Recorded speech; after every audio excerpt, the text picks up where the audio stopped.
she just cuts in front of everything. So this is my day today.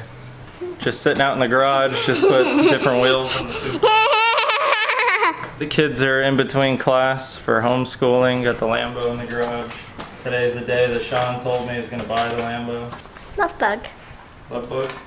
Yeah. Future Kaylee, don't forget that when you were younger, you got stung by a wasp. And future Holly. I'm curious what my HRE wheels will look like on this car.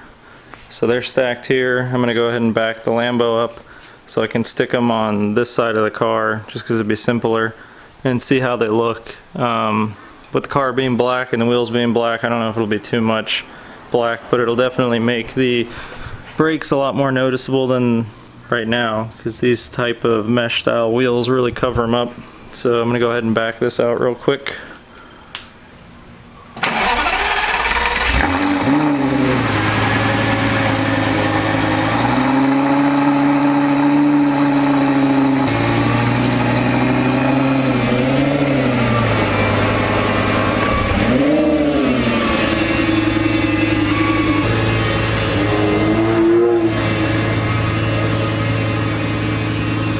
Since the car's outside and it's been pelted by love bugs, I'm gonna go ahead and just wash the front end and the windshield because it's really the main area that was hit.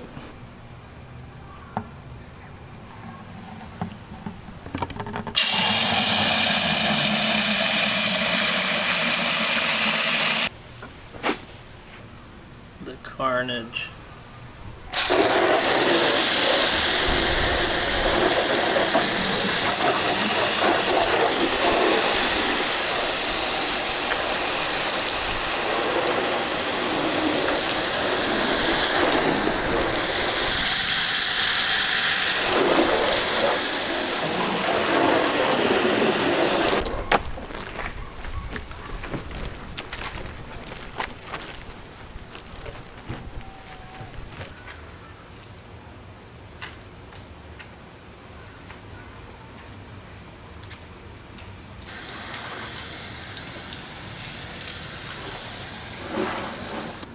Lambo's cleaned up. I'm gonna go ahead and jack this up, switch out this side of the wheels, and show you guys what it looks like with the HREs. Here it is. What do you guys think? Those brakes are a lot bigger than I thought they were. Those other rims really hid these. Since these are nice and open, only a few spokes, you can actually see how big they are. And the rear's there. These are Brembo brakes. 6-piston front, 4-piston rear. I didn't think the black would look good, but I actually like it. So, figure with the TRD wing, my front lip, car would look pretty good.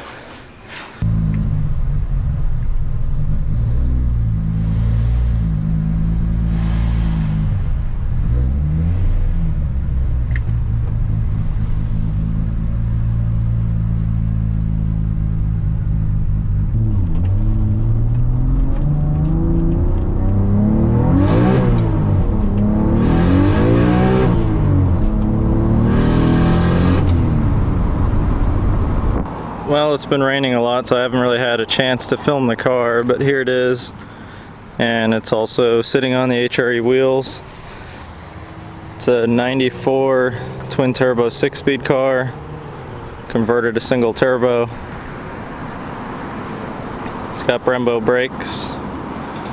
Originally black car, tan interior. Never really been a fan of the tan interior, but it's not bad. It breaks it up a little bit instead of it just everything being black inside. But it's in pretty good shape.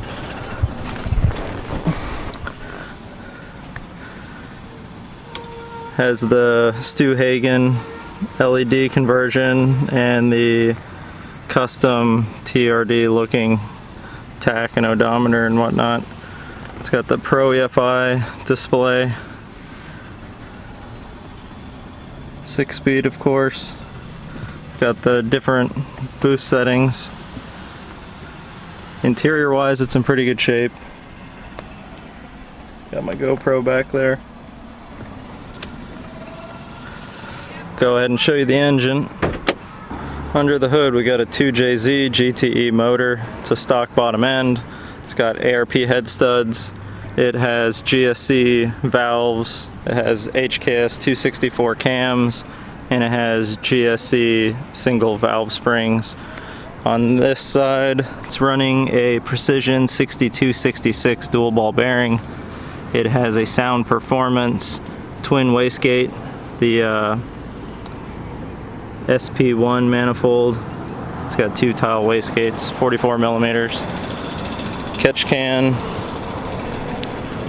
Not really a big fan of this style intercooler piping where they cut it like that. Got a tile blow off valve there.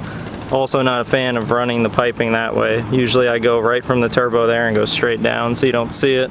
So at some point I'll redo the piping. It's got a Mishimoto radiator with electric fans. Also not a huge fan of electric fans on Supras. The stock clutch fan cools the best. It's just better to leave it like that, so I might switch back to a stock one. He's got a new water pump. I think he did a new oil pump, not sure. He did the Powerhouse Racing pulleys, Titan Motorsports, harmonic balancer. It's got the Titan Motorsports timing bracket tensioner thing that you can't see.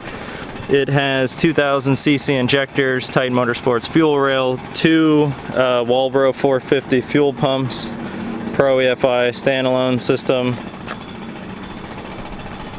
fuel lab, fuel pressure regulator. You can't really see it, but all the way down in there somewhere is oil relocation for the oil filter, which is amazing because the thing's so hard to get to on these. If you've ever had to change the oil on a turbo Supra or even an NA Supra, it's just such a pain getting to that thing. What do you guys think of the TRD strut bar? I'm honestly not a huge fan. I'm gonna go ahead and flick through what it looks like with and what it looks like without. Leave it down in the comments what you think, if you like it with or without the strut bar. It's got this little carbon panel in here, which is nice. It's got the Euro spec glass headlights. I am really not a big fan of the chrome look inside, so I'm either going to switch to a 98 headlight or I'm just going to have these professionally taken apart and painted.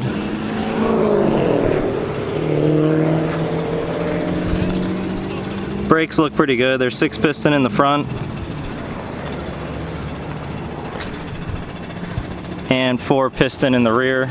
Seem to work really good. I don't have any complaints with them.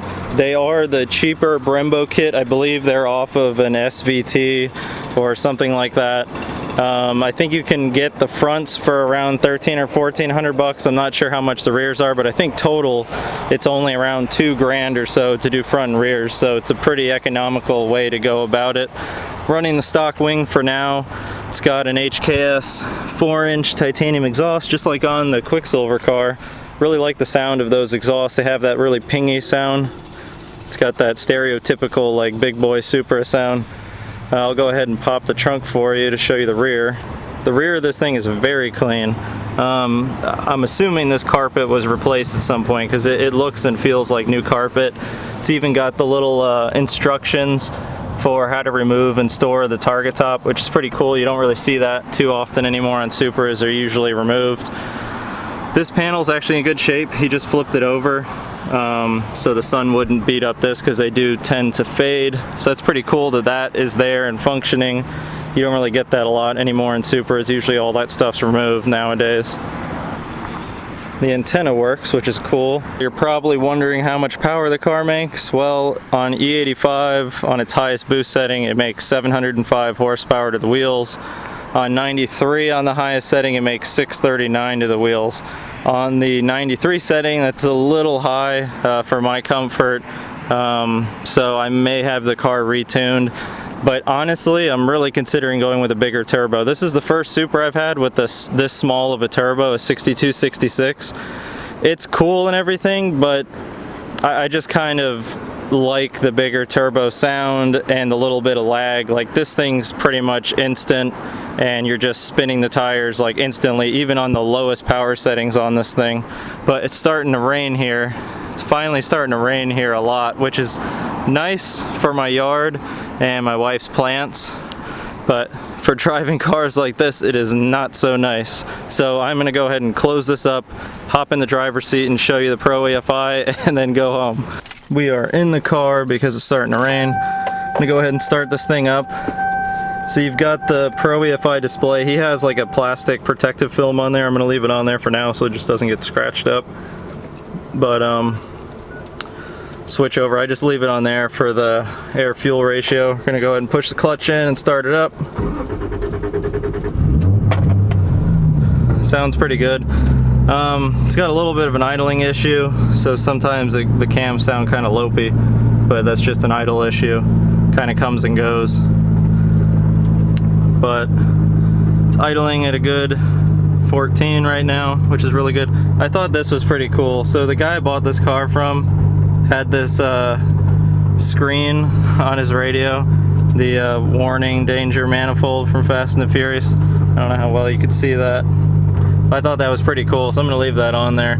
The guy I bought this car from was a really nice guy, and he actually drove it all the way down to Florida from North Alabama, which was super nice of him.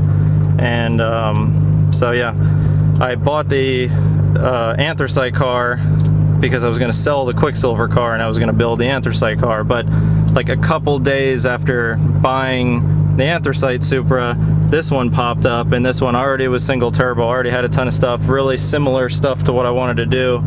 So I was like, you know what, I'm just going to buy this, and so that's that. But I think I forgot to mention the clutch. So it's a regular V160 transmission. This one actually feels really good. I've had so many Supras now, and I've driven so many Supras, and the V160s are kind of hit or miss. Some of them are kind of crunchy, feeling like notchy, and some of them are buttery smooth. This one's right on the edge. It's like pretty damn smooth, so pretty happy with that. My last black Supra had a buttery smooth transmission, and it had similar mileage to this one. So this one, it's dimming because I have the lights, but it's 157,000 miles. I think my last black Supra was around 125,000. But anyways, I digress. So clutch-wise, it has a McLeod twin disc clutch with a Tilton slave, and it's also got a Tilton master, which I forgot to point out in the engine bay. It's got a 98 style steering wheel that's in good shape. Seats are in good shape. Very happy with the car. More to come with this. Unfortunately, it's been raining a lot, so, and this thing spins in the dry as it is, so I might have to buy some different tires for the back or something. But the reason I have the street tires is because of this. In Florida, it could be completely bright out and all of a sudden you're stuck in a downpour. So if you've ever been stuck in the rain with drag radials, comment down below. But anyways, I appreciate you guys watching, and I've had a lot of new subscribers lately, which I really appreciate. If you aren't subscribed to my channel, it's free to do. Just click the button, it'll help me out, and I'll be able to produce more videos for you guys. If you have any ideas for this car, down in the comments below, you can leave your suggestions for videos. I may bring this car to the same track I brought the Anthracite car and see what it does in the 8th mile, but I have a feeling it's just going to spin a lot. I don't want to break anything, so I'm not going to put like super sticky tires on it or anything. But anyways, it's starting to rain pretty good. I'm going to go ahead and head home. Appreciate it. I'll see you guys in the next video. Thanks.